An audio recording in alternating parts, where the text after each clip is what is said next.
All right, so today we're diving into a case that's really both complex and disturbing.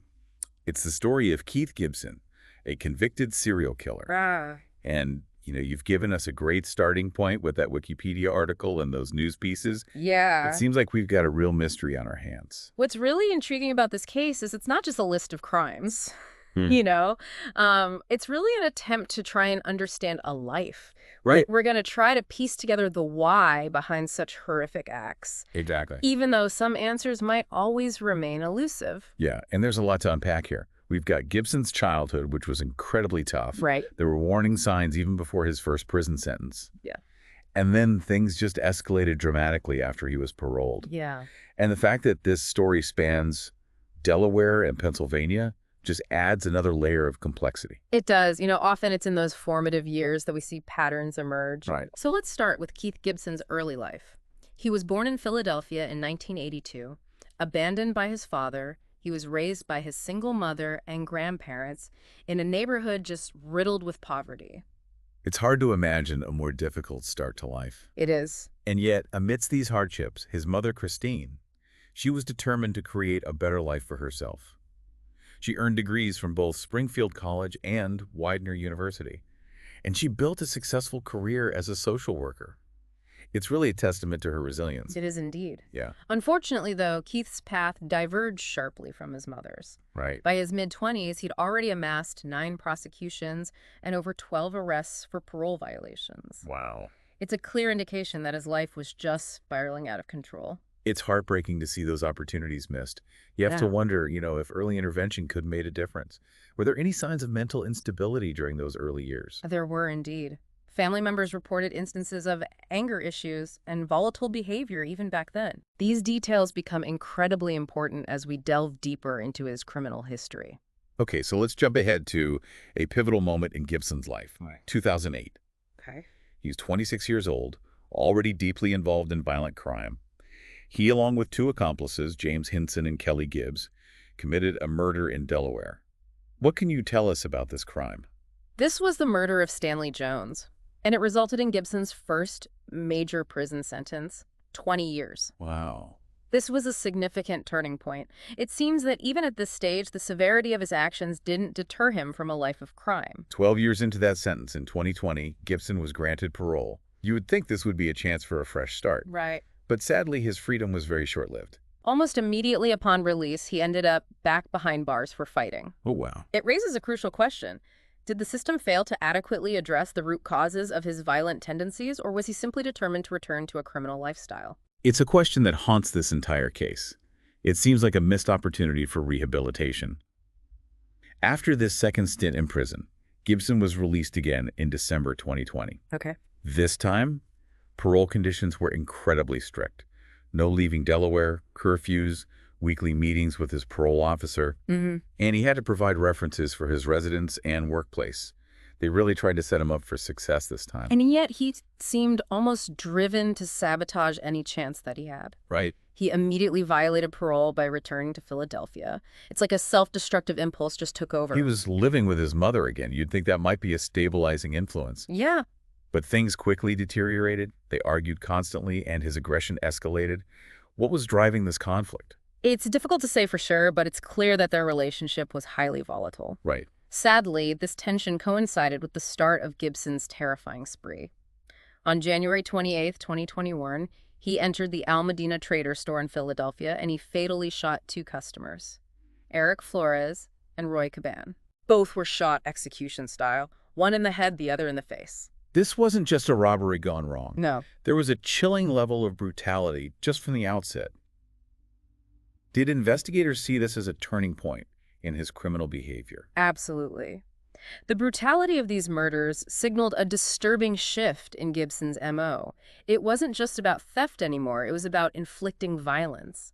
And tragically, things were about to get even worse. On February 8th, just a few weeks after the murders at the Al Medina Trader store, Christine Gibson was found dead at her workplace in East Falls. She'd been shot once in the head. Yeah. It's impossible to imagine the pain and horror of that discovery. Especially considering that suspicion immediately fell upon her own son, Keith. Right. The evidence was compelling. There was surveillance footage placing him at the scene, his history of aggression, violence, and even Christine's prior statements expressing fear for her own safety because of him. It's chilling to think that a mother's intuition about her own child's potential for violence would be so tragically accurate. Indeed. And as police investigated Christine's murder, they uncovered another troubling fact. Keith had violated the terms of his parole by being in Philadelphia. Right.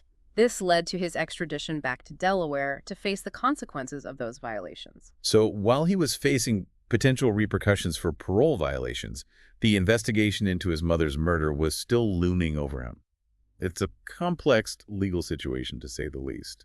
What happened next? Well, in April 2021, a probation hearing was held for Gibson. Officers recommended sending him back to prison to serve the remainder of his 2008 sentence for the murder of Stanley Jones. Okay. It seemed like a logical step to protect the public, given his escalating pattern of violence. But it sounds like there was pushback against this recommendation. What arguments were made to keep him out of prison? His attorney argued against incarceration, even presenting a woman who claimed to be Gibson's fiancée and who supposedly had secured housing and employment for him in Philadelphia. Right. They requested a transfer of his parole to Pennsylvania under stricter supervision. It's almost unbelievable that someone would vouch for him at that point, knowing his history and his recent actions. Did the court consider the potential danger of releasing him back into the community? That's a difficult question to answer. Ultimately, the attempt to keep him out of prison, despite the red flags, backfired tragically. Because this is when the violence escalated dramatically. On May 15th, 2021, Gibson entered a Metro by T-Mobile store in Ellesmere, Delaware. He dragged the clerk, Leslie Ruiz Basilio, to the back of the store and shot her in the head. Wow. He then robbed the store, taking money, phones, and even fleeing in Ruiz Basilio's SUV. The entire incident was captured on CCTV, but his face was obscured by a mask. Yeah. He then fled back to Philadelphia, where he was living on the streets and engaging in these increasingly brazen and desperate acts. On June 5th, he targeted a Dunkin' Donuts store in Philadelphia. This time, he waited for the manager, Christine Ludo, to arrive to open the store. Okay. He forced her inside, robbed her of $300, and then shot her in the head.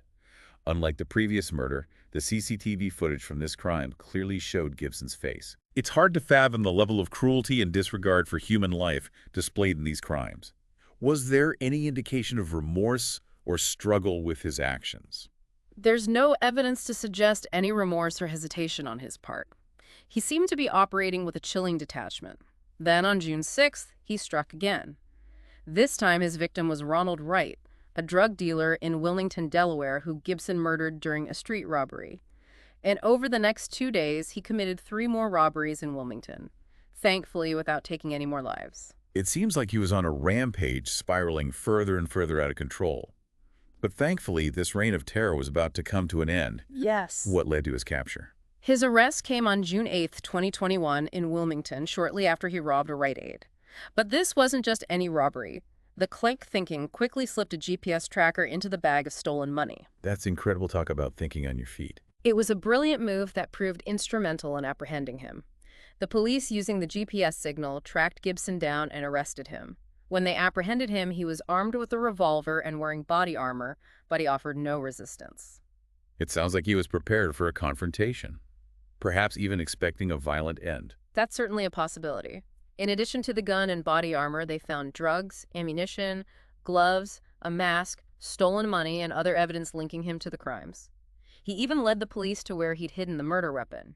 In total, he was charged with a staggering 41 felonies, including 2 murders, attempted murder, assault, and robbery. 41 felonies.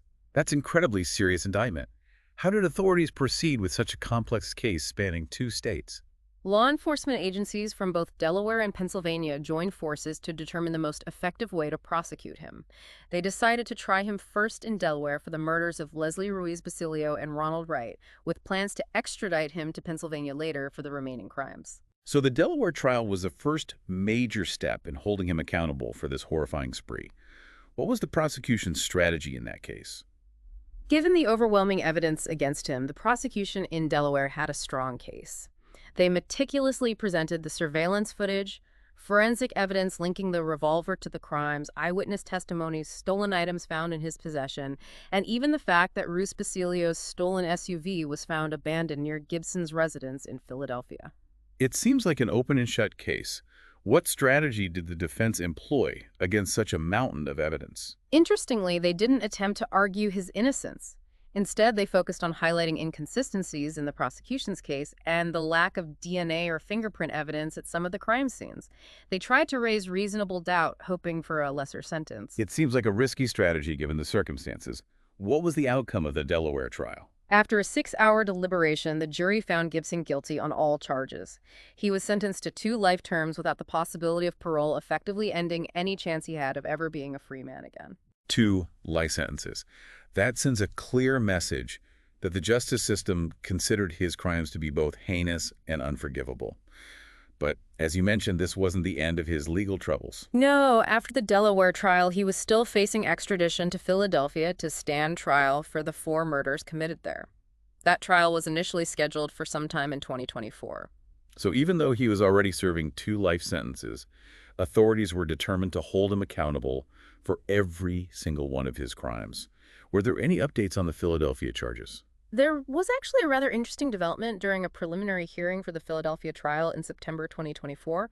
Gibson was charged with contempt of court for his disruptive behavior. Oh, wow. What happened? Did he try to escape or attack someone in the courtroom? Nothing quite so dramatic. It seems he just couldn't control himself. He repeatedly interrupted the proceedings, disrupting the testimony, and the judge ultimately had him removed from the courtroom. It sounds like those anger management issues that surfaced in his youth were still very much a part of his personality. It's a sobering reminder that even facing multiple life sentences, he remained volatile and defiant. Absolutely. It's a glimpse into his mindset, revealing a deep-seated anger and disregard for authority that seemed to persist no matter the circumstances. You know, it's clear that Keith Gibson was a man consumed by rage and violence. But as we reach the end of our deep dive, I find myself still grappling with the biggest question of all. Why? What drove him to commit such horrific acts? Can we ever truly understand the motivations of a serial killer? That's the question that criminologists, psychologists, and even everyday people struggle with. And unfortunately, there's no easy answer. Right. We can speculate about the impact of his traumatic childhood, the possible presence of underlying mental health issues, the cycle of violence he seemed trapped in, but ultimately, the true motivations behind his actions might forever remain a mystery. You know, when we first started this deep dive, I was hoping we'd uncover some concrete answers. But the more we've learned about Gibson's life and crimes, the more questions I seem to have. Yeah. It's almost as if the search for understanding only leads to greater complexity. And that's the paradox of trying to understand the darkest corners of the human psyche. There's a limit to what we can know, especially when dealing with individuals who operate so far outside the norms of acceptable behavior. We can analyze the facts, explore potential contributing factors, but sometimes the why remains elusive. That's a sobering thought. But it's also a powerful reminder that human behavior, in all its complexity, can sometimes defy explanation. As we wrap up this deep dive, is there anything from this case that stands out to you as particularly significant or thought-provoking? For me, it's the haunting question of missed opportunities. Right. Were there points along the way, perhaps during his youth or during his various encounters with the justice system, where intervention could have altered his trajectory? Could things have been done differently? That's a question I keep coming back to as well. If there had been more support available to him early on, more resources dedicated to addressing his anger and violent tendencies, could this tragedy have been averted? It's a question that lingers even though we may never know the answer for sure. It's a question worth pondering, not just in this specific case, but in a broader societal context. What can we do to identify and address those warning signs before they escalate into violence? How can we create systems that provide support and rehabilitation rather than simply punishment? Those are powerful questions, and they extend far beyond the scope of Keith Gibson's story. They challenge us to think critically about how we address crime, violence, and the underlying issues that contribute to them. And that's where I want to leave you, our listener, with a final thought. As you continue to process this case, consider the role of the justice system, the impact of societal factors, and the complexities of human behavior. Remember, exploring these issues isn't just about satisfying curiosity, it's about engaging in a dialogue that can lead to positive change. Well said. And remember, the sources you shared with us are just the starting point. There's always more to explore, more perspectives to consider, and more questions to ask. Keep digging, keep questioning, and keep learning. This case, as disturbing as it is, can serve as a catalyst for deeper understanding and hopefully a safer world.